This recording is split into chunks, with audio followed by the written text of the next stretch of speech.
दोस्तों एक सेकंड के लिए इमेजिन करो आप समुद्र में हो, एक बोट में सफर कर रहे हो, एक नाव में सफर कर रहे हो। ठीक है, आपको अचानक एक चीख सुनाई पड़ती है। आप पीछे मुड़कर देखते हो, आपको दिखता है समुद्र में दो इंसान दिख रहे हैं, आपको तैरने लग रहे हैं वो, और आपकी तरफ इशारा करते हैं बचाओ बचाओ। आप अपनी बोट उनकी तरफ मोड़ते हैं और वो चीख कर कहते हैं हमें प्लीज बचा लो, हमारी बोट डूब चुकी है, हमें अपने घर तक वापस ले जाओ। आप अपनी बोट में मुड़कर देखते हो कि आपकी बोट में क्या जगह है दोनों को बचाने की, और आपको दिखता है काफी जगह है, यहाँ पे 5 लोग आराम से आ जाएंगे, तो इन 2 लोगों को तो आराम से बचाया जा सकता है अपनी बोट में। तो क्या करोगे आप यहाँ पर? ऑब्वियसली आप दोनों को बचाओगे, वहां पर कोई तुक नहीं बनता ना बचाने का उनको। लेकिन अगर मैं आपसे कहूं यहां पर कि उन दोनों में से एक इंसान हिंदू है, एक इंसान मुसलमान है, तो भी क्या आप दोनों को बचाओगे यहां पर? मुझे लगता है अभी भी मेजॉरिटी आप में से लोग कहेंगे कि ऑब्वियसली दोनों को बचाएंगे, जब दोनों को बचाने की जगह है, इस चीज में धर्म क्या देखना है यार। 2 लोग मरने लग रहे हैं, डूबने लग रहे हैं, उनको बचाने की बात है, तो दोनों को बोट में बिठाएंगे हम यहां पर। लेकिन अगर मैं आपसे कहूं दोस्तों, आप जो बोट चलाने वाले इंसान हैं, आप सिर्फ हिंदू को बचाते हैं क्योंकि आप खुद हिंदू हैं, अब मुसलमान को वहीं पड़े रहने देते हैं। अब मुसलमान को कहते हैं कि तू तू तू वेट कर यार, असल में क्या है ना, ये समुद्र बहुत बड़ा है, इसमें कम से कम 50-60 और ऐसी बोट मिल जाएगी जिनको कोई मुसलमान बोट वाला चला रहा होगा, तो वो तेरे को आकर बचा लेंगे, मैं तुझे नहीं बचाऊंगा। वो आपकी तरफ देखकर कहेगा भाई ये क्या लॉजिक हुआ यार, मेरे को बचा ले अभी जब मौका मिल रहा है यहाँ पर, मैं कब कब तक किसका वेट करूंगा यहाँ पर। इसमें भी धर्म देखने की चीज हुई कोई यहाँ पर। ये जो मेटाफर मैंने आपको बताया दोस्तों, ये बेसिकली समराइज करता है सिटीजनशिप अमेंडमेंट बिल 2019 को, जो अभी हाल ही में लोकसभा में पास किया गया। ये बिल कहता है कि अगर कोई इंसान हिंदू, सिख, बुद्धिस्ट, जैन, पारसी या क्रिश्चियन कम्युनिटी से है, जो अफगानिस्तान, पाकिस्तान या बांग्लादेश से आया है दिसंबर 31 2014 से पहले या उस डेट को, और इंडिया में आज है, अब वो इलीगल इमिग्रेंट नहीं रहेगा, उसको सिटीजनशिप दे दी जाएगी। अमित शाह इसको जस्टिफाई करने के लिए कहते हैं कि ये बिल बेसिकली इन परसिक्यूटेड माइनॉरिटीज को बचाता है इन देश की, क्योंकि ये जो धर्म मेंशन किए गए हैं बिल में, ये बेसिकली वो धर्म है जिनके खिलाफ काफी अटैक्स होते हैं, जिनके खिलाफ डिस्क्रिमिनेशन होता है इन 3 देशों में, अफगानिस्तान, पाकिस्तान और बांग्लादेश में। इसलिए हम इस बिल के द्वारा उनको एक बचने का मौका दे रहे हैं, हम इंडिया में इन्वाइट कर रहे हैं, उनको सिक्योरिटी दे रहे हैं, एक अच्छा फ्यूचर दे रहे हैं।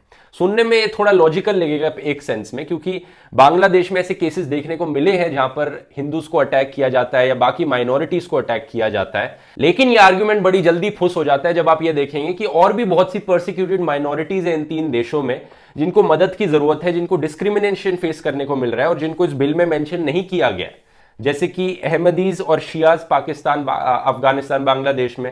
ये कहने के लिए तो मुस्लिम है, लेकिन पाकिस्तान में बहुत से और मुस्लिम्स इन सेक्ट्स को, इन कम्युनिटीज को मुस्लिम नहीं मानते हैं, तो इनको बहुत डिस्क्रिमिनेशन फेस करना पड़ता है। एथिस्ट को बहुत डिस्क्रिमिनेशन फेस करना पड़ता है काफी सारी इस्लामिक कंट्रीज में, उनके खिलाफ अटैक्स होते हैं, हेट क्राइम्स होते हैं। लेकिन इस बिल में इन परसिक्यूटेड माइनॉरिटीज के लिए कोई सुविधा नहीं है। तो ये बिल सेलेक्टिवली कुछ धर्म को बचा रहा है, कुछ कम्युनिटीज को बचा रहा है और कुछ को यहां पर इग्नोर कर रहा है। अब इस चीज के काउंटर में कुछ लोग कहते हैं कि देखो 50 से ज्यादा इस्लामिक कंट्रीज है दुनिया भर में, अगर यहां पर शियाज और अहमदीज को कोई डिस्क्रिमिनेशन फेस करना पड़ रहा है तो वो उन 50 से ज्यादा इस्लामिक कंट्रीज में चले जाए, ये हमारी प्रॉब्लम नहीं है, क्योंकि देखो मुस्लिम है और मुस्लिम में के अंदर कोई डिस्क्रिमिनेशन है तो उनको इन्वाइट करने के लिए बहुत सी इस्लामिक कंट्रीज है। लेकिन ये लॉजिक वही लॉजिक हो गया दोस्तों जो बोट के साथ मैंने बताया था, कि बोट में दो इंसान डूब रहे हैं पानी में, लेकिन आप मुसलमान को छोड़ देते हो ये कहकर कि देखो और बोट्स होंगी यहां पर, आपको शायद बचाने आ जाएंगी, हम इससे कोई हाथ नहीं लगाना चाहते यहां पर, हम बस अपने हिंदू को बचाकर निकलते हैं।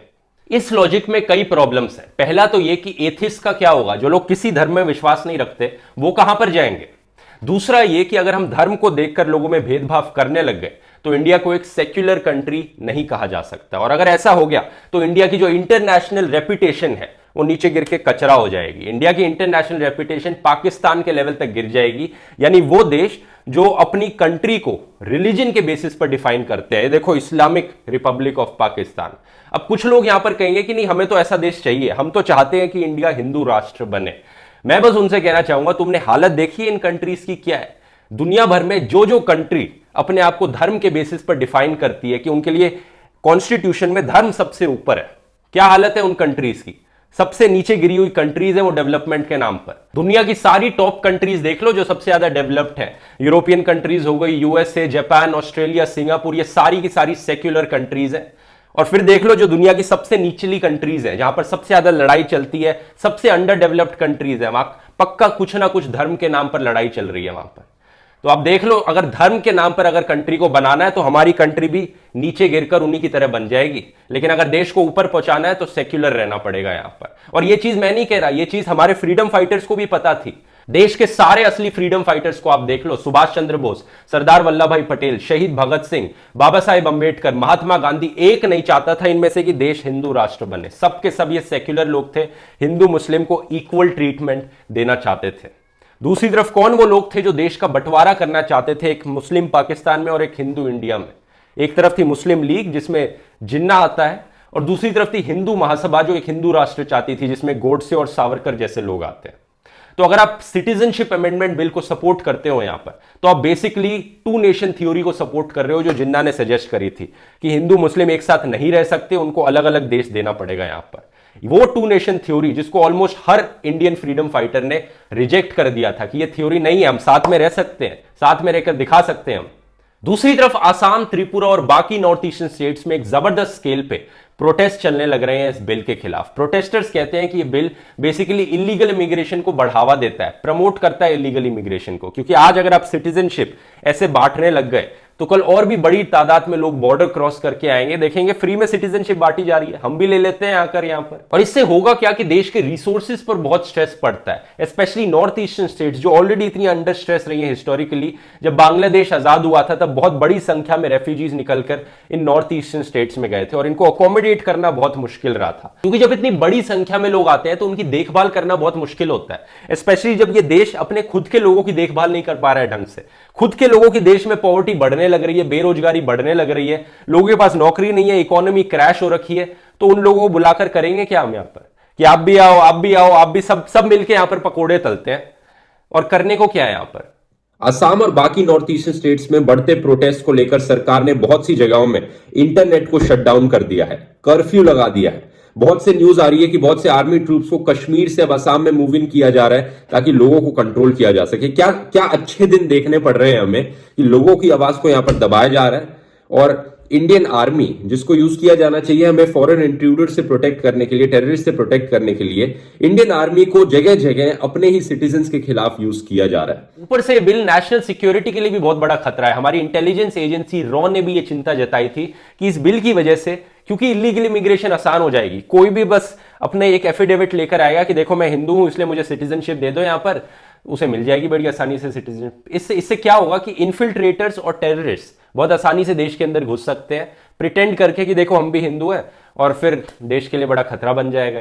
तो ना सिर्फ ये बिल हमारे देश की फाउंडिंग प्रिंसिपल्स के खिलाफ है, बल्कि नॉर्थ ईस्टर्न स्टेट्स के लिए खतरा है और देश की नेशनल सिक्योरिटी के लिए भी बड़ा खतरा बन सकता है। तो आप यहां पर पूछोगे फिर क्यों इतना सरकार पीछे पड़ी है इस बिल को लाने के, जब इतना ही बेकार है बिल। तो जो भी उन्होंने ऊपर से रीजंस बताए कि हम इसलिए लाना चाहते हैं इस बिल को, उन सबको तो मैंने इस वीडियो में ऑलरेडी काउंटर कर दिया। इसके पीछे असली रीजन क्या हो सकता है, अब मैं आपको बताना चाहूंगा दोस्तों। मेरी राय में असली रीजन क्या है इस बिल को लाने के पीछे, ध्यान से सुनिए। मेरी राय है यहां पर, कुछ लोगों को मेरी राय सुनकर, मेरा ओपिनियन सुनकर बड़ी तकलीफ होती है, तो उन लोगों से मैं कहना चाहूंगा आप वीडियो को बंद कर सकते हैं, यहां पर जा सकते हैं। लेकिन अब मैं अपनी राय बताऊंगा यहां पर क्या है। मेरी राय में दोस्तों इस बिल को लाने के पीछे असली रीजन है कि बीजेपी एक तीर से कई निशाने लगाना चाहती है। पहला निशाना तो यह है उनका कि इस बिल को लाने से वो लोगों को डिस्ट्रैक्ट करेगी असली इश्यूज से, जैसे कि इकोनॉमी हो गई, जीडीपी ग्रोथ हो गया, अनएम्प्लॉयमेंट हो गई। लोगों का ध्यान इन इश्यूज पे ना चला जाए, इसलिए एक डिस्ट्रैक्शन क्रिएट करनी है हमें।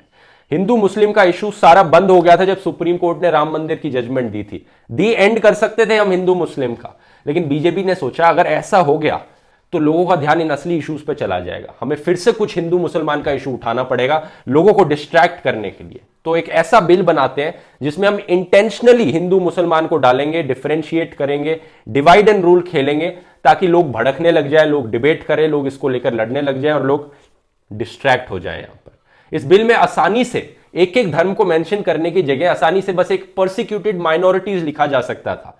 बस अगर वो चेंज किया जाता तो प्रॉब्लम नहीं होती आधे देश को इस बिल से यहां पर, लेकिन उन्होंने वो नहीं किया। इन्होंने जानबूझ के इंटेंशनली धर्म के नाम लिए यहां पर, ताकि लोगों में एक डिवाइड हो। दूसरा निशाना इन लोगों का है कि कम्युनलाइज किया जाए लोगों को, हिंदू मुसलमान को डिवाइड किया जाए यहां पर। ये डिवाइड एंड रूल की पॉलिसी याद है ना, अंग्रेजों के जमाने से चली आ रही है। अगर लोगों को लड़ाओगे किसी चीज को लेकर यहां पर, तो आप आसानी से उनके ऊपर राज कर सकते हो। तीसरा निशाना, बीजेपी अपना एक वोट बैंक बनाना चाहती है इन इलीगल इमिग्रेंट्स का और रेफ्यूजीज का। इन्हें सिटीजनशिप देकर इनको वोटर आईडी कार्ड मिल जाएंगे और फिर ये कहेंगे देखो हमने आपको ये सब दिलाया, सिटीजनशिप दिलाई, अब हमें ही वोट करो यहां पर। और भी लोग बॉर्डर क्रॉस करके आएंगे, सबको सिटीजनशिप मिलेगी, सब बीजेपी को वोट करेंगे, क्योंकि इनको और मौका मिल रहा है यहां पर बॉर्डर क्रॉस करके सिटीजनशिप लेने का। एक्चुअली बीजेपी एक टाइम पे इसी रीजन के लिए ममता बनर्जी को अक्यूज किया करती थी कि देखो ममता बनर्जी ये करती है, बांग्लादेशियों को बुलाती है, उन सबको वोटर आईडी कार्ड बांटे जाते हैं ताकि वो उनकी पार्टी के लिए वोट करे। और आज बीजेपी वही करने लग रही है जिसके लिए ममता बनर्जी को अक्यूज किया जाता था। चौथा निशाना, नेशन वाइड एनआरसी के साथ सिटीजनशिप बिल को कंबाइन करके एक ऐसा भयंकर हथियार बनाना चाहते हैं जिसमें जिसको चाहे ये सिटीजनशिप दे, जिसको चाहे सिटीजनशिप ना दे। इतने बड़े स्केल पर एक ही डिवाइड एंड रूल करना चाहते हैं कि मेरी राय में आप इसे पार्टीशन 2.0 कह सकते हैं। जो देश का बंटवारा फिर से करवाना चाह रहे हैं आप, अपनी गलतियों को छुपाने के लिए यहां पर किसी और पर ब्लेम डाला जा सके।